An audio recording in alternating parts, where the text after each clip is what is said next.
Hello everybody, Slaughter here with the Average Gamer guys, finally doing an Awakening the Nightmare Legendary walkthrough.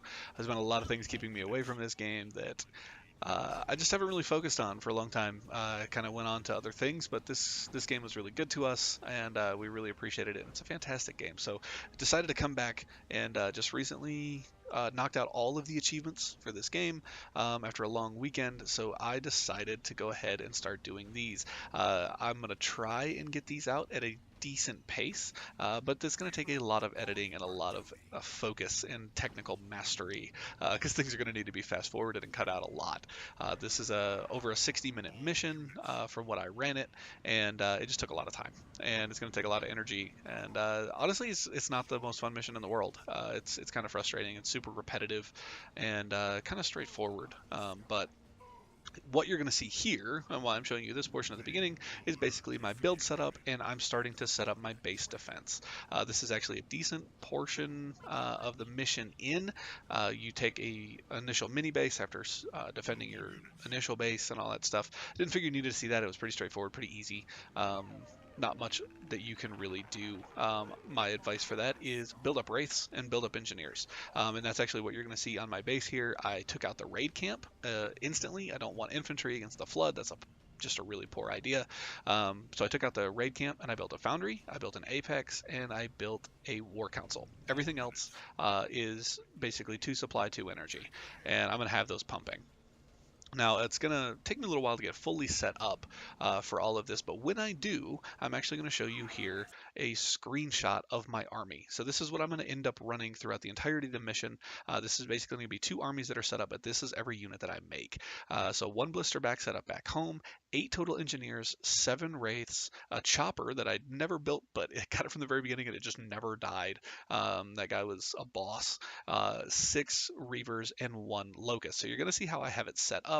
I'm really lazy and I like to just do all units and attack one thing, but it's just not going to work on this mission. You really have to do exactly what I do here, group them up. So I make this designated as group 1, and then I'm going to turn around and look, and this is going to be, I ended up making it group 3, but I'm just going to call it group 2. So Blisterback set up to the left of the base inside of the shield generator with an engineer over top of him, a locust up at the front of the base with 2 engineers over top of him, and 4 reavers off to the side with the shield generator on the back left. So I have turrets everywhere else, and you'll see I make both turrets on the right side anti-air. I'm actually gonna say don't do that. Back right, I end up making as anti-infantry later on in the game because it just makes more sense with 4 reavers and 1 anti-air turret. There's so many missiles in the air taking out those numbers of flying flood, which there are a ton, but with 4 reavers and the 1 anti-air turret, that's enough. You don't need any more. So the anti-infantry helps wipe out a lot of the little infection forms that the reavers are not really great at taking out. So this is group 1, this is my expeditionary force, and this is what you're going to be doing all game. You go up to the Proto-Gravemind, who's in this big hole in the ground, and you attack him till his carapace breaks, and then a bunch of tentacles come out, these little whipping tentacles that you'll see throughout the campaign. You take those out, and then you attack him, and he's got these little egg sacs in that little orifice. That was the worst sentence I've ever said. Holy cow, that was really gross. He's got these little egg sacs on his face that you go in, you knock those out, and then he lets you actually damage him, his core being, or whatever it is, whatever they're kind of going after, referring to with all of that. And that's how you're going to kill him, is you're going to hit him a couple times in that. So with all of that, to be able to actually damage him in that portion when he kind of opens up like a big scary flower, you want to upgrade Rain of Fire. So by the time you've gotten to this point, you should have gotten plenty of leader points. I want a fully upgraded Rain of Fire and as many points as I can at Atriox's Bulwark. Those are going to be really important. I'm going to end up maxing both of those 2 out, and I'm actually going to max out Orbital Designator as well, and that'll actually be a little bit more important later game, not super important now. And the final leader point, which I think that should equal out perfectly for the number that you get on Legendary, The final one is going to be in the Lich Vanguard, which is super cool. I actually don't even use it to generate any units. I just use it as a super awesome turret to kill a bunch of stuff, which is actually one of your bonus objectives. It is actually pretty easy, I think, to knock out all of the bonus objectives for this mission because there are only two. But I screw around and I don't protect all of my mega turrets like I should have. But definitely possible. The other one is to get 30 kills with the Lich Vanguard, but maybe next time. We'll see. But there is actually an achievement for killing the Proto-Gravemind before it reaches 50%, and I actually get that done in this run through as well, which is basically the time in between this portion here where you damage it and the next time that you attack the next carapace on one of its four faces. It kind of builds its mass again, and as long as you are timely about moving and killing it and doing all that, you actually get it done pretty easily and pretty quickly. So 2 and 1, I guess we'll take it. That's fine. But this super repetitive portion is it's a little frustrating to be honest, but it at least you know what to expect. At least you know what's coming. So here I had some engineers get killed. I want to make sure that I reassign those to group one, so group one is always full and I'm always commanding all of my units at the same time. So I kind of skip ahead a little bit here. You see I've got to go select and take over this next mini base section. I'm going to go and do that. It's going to build another mega turret, and then I'm going to go back to the Proto-Gravemind, and the mega turret will attack it. So while I'm doing all of that, I want to make sure that when the Proto-Gravemind gets attacked, I do not send any of my units back to my main base, at least from my expeditionary force, I should say, because the ones that are defending the base, they never leave. I always just keep them there. They're kind of set and forget. I do keep an eye on the bottom left of my screen just to see if I have anything killed, and I keep an eye on the bottom right to check my population because that's kind of a good checks and balances thing to make sure that I didn't miss anything. Because I actually do have a locust go down. And I actually had one go down here just a little bit. So it's kind of nice to make sure they're full and built up. But if you do send your expeditionary force or group one back on the other side of that tentacle, he actually gets stuck there. That happened to me the first time that I ever ran through this, and then I was trying to break the carapace and attack the innards of this Gravemind without having any units over there, and I was relying solely on leader powers, and it really sucked. It was not fun. So make sure you keep them on this side and moving as a big unit. So you only get one other base spot in the first, or in each of the mini turrets, pardon me, because or the mini bases, because of the mega turret. It was really hard to say. So this time around I build a foundry because I can build engineers back on my main base and I can just fly them over and it's fine. That's no problem. I can't do that for wraiths, which I think actually in this entire game I only lose one wraith, which is pretty sweet. But just in case, I want to build a foundry up there so that I've got that next to me. So all that stuff, I'm just kind of flying through this because it's just the same old stuff you've done before. I take the next mini base and then I'm going to go and attack this guy again. There is one thing, so I do start to attack these tentacles on my way to the mini bases. Don't do that. They just respawn anyway. If you're not timely about taking out the Proto-Gravemind, and you say attack this tentacle, and then you're not really wanting to attack the other tentacles and maybe just let your engineers heal up, and you just kind of stay there and you're doing really small like plink damage to the Gravemind, those tentacles will respawn after a time, and they're kind of a pain in the neck to take out. They're just really frustrating. Honestly, I don't think they really even kill any of my units for the most part. The most unit loss that I have is from the flying flood units that just end up kamikazing and killing an engineer. But the engineers, I think, are the most vital portion of all this, so they're not something you really want to spare or lose. So I'm just going to keep this running. I go through, I do the same thing that I did before. I just take out all of the tentacles around, and then I attack the Gravemind.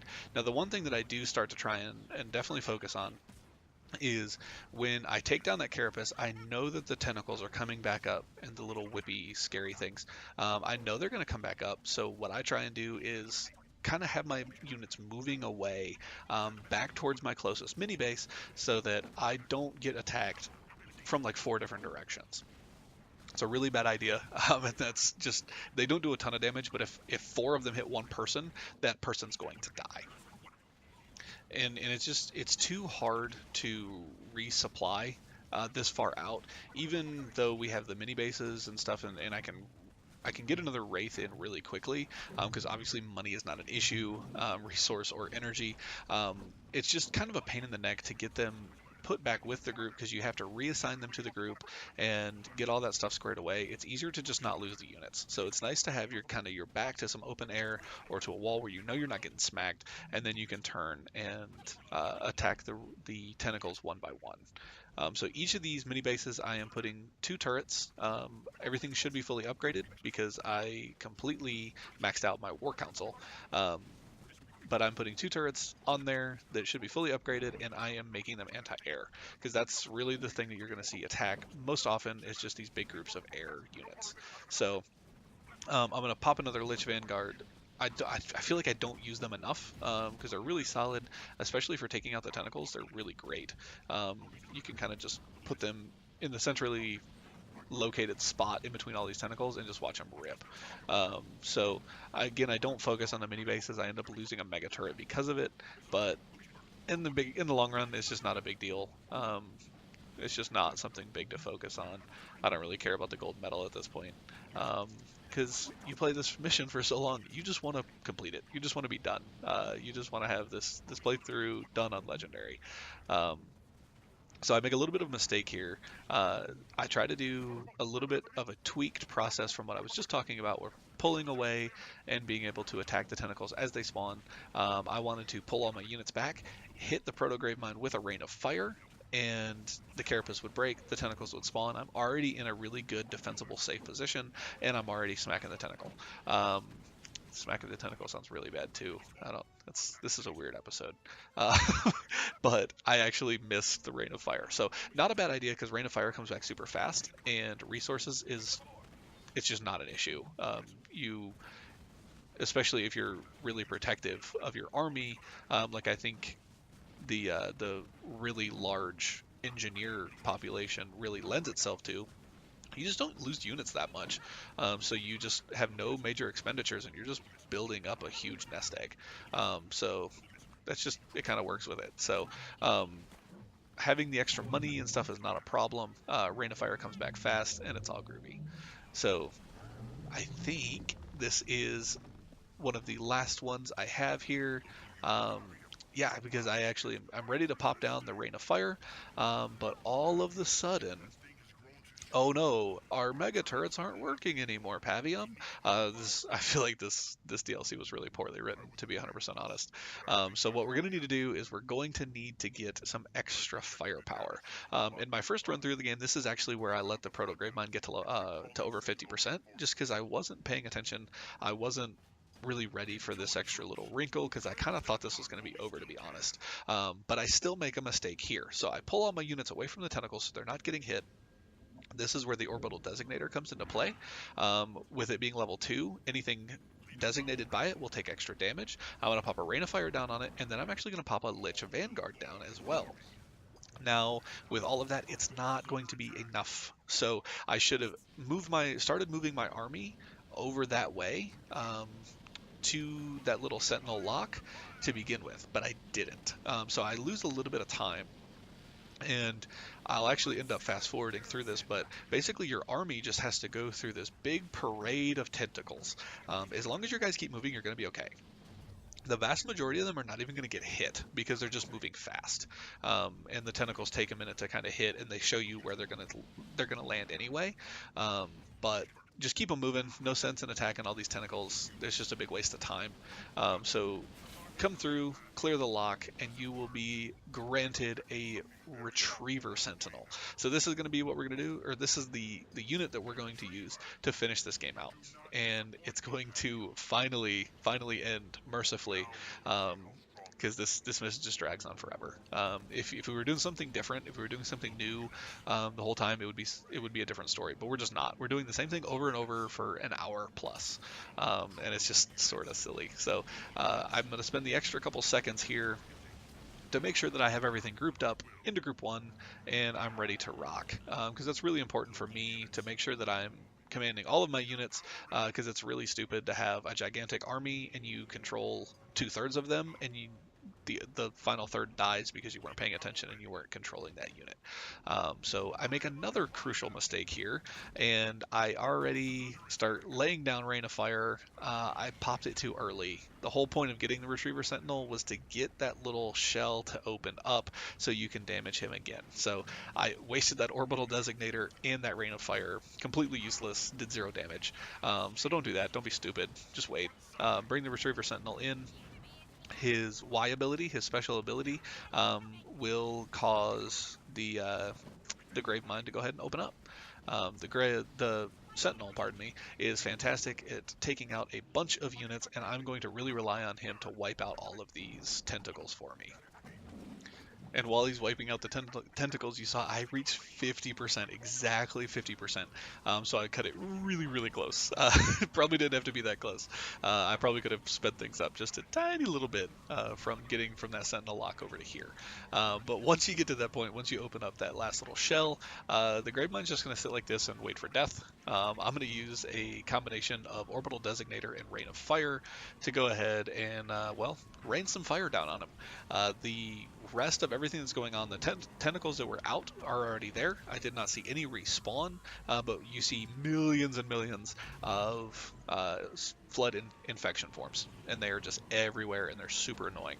But honestly, with our number of wraiths, and even reavers don't really have a hugely tough time with them, especially with our number of engineers. We're going to be just fine. We're going to be safe.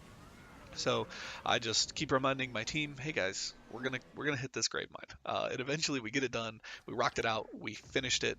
The cutscenes are really cool. Watch them some other time. I just didn't want to add to the length of this video. So that's it, guys. 63 minutes, way too long. But the final mission on Legendary is done. So I am Slothalopolis with the Average Gamer, guys. I really appreciate you watching. Feel free to like, comment, subscribe, do all that fun stuff, and we'll do the rest of the campaign together.